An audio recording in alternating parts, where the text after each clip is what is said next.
me, lads and lovelies. Captain Edward von Arkham here, coming to you from on board the MHS Hysteria. Yes, I did get a haircut. Thanks for noticing. In other news, my curiosity concerning the mysterious tachyon centrifuge has become too much to handle. Oft and I have concluded that the device is from the year 3211, but the box and the box in the box that I found the device in are both contemporary. Being a component of a time machine, it's not difficult to imagine how it came to be in our present time, but the fact that the Hungarian vessel we found it upon was abandoned and upside down still itches my brain. I couldn't help but suspect that this little bugger had something to do with it. With my inquisitive nature growing too strong to resist, I decided that we return to the scene of the crime to try and uncover some answers. We sailed to Hungary, where we had found the floating ship,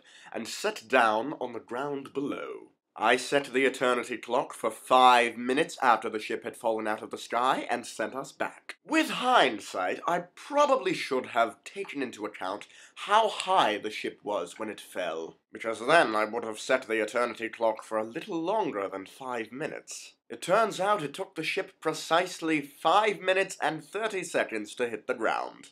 I took 2 steps off the Hysteria, and a massive Hungarian airship nearly fell on my head. Gave me quite a jump.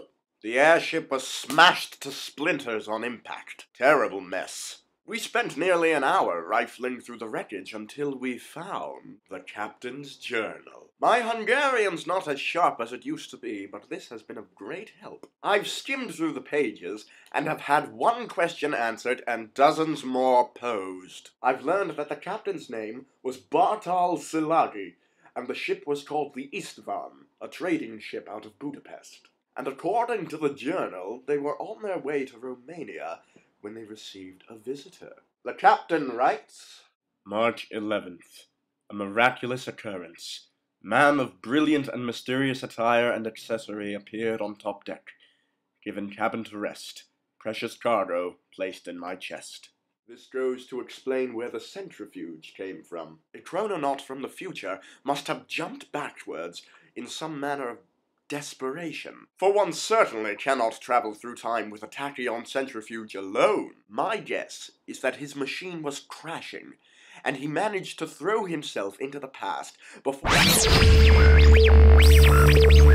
grabbing the last bit of salvageable machinery from his vessel, the tachyon centrifuge. That's 1 question answered. Here's the new question. March 12th.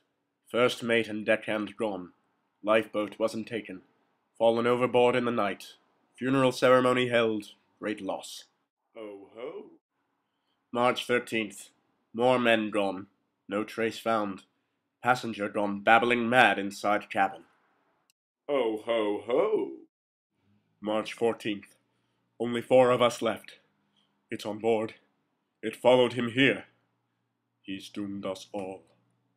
So the men were being taken. It seems that the Istvan picked up a Jonah on their way to Romania. Whatever it was that was taking the crew, it was following the time traveler. And seeing as there was no one on board when the ship flipped over, I'd say it found him. The plot thickens. Well, that's our time for today. I'm going to go over the journal again to see if I missed anything. Until next time, stay mad, my duckies.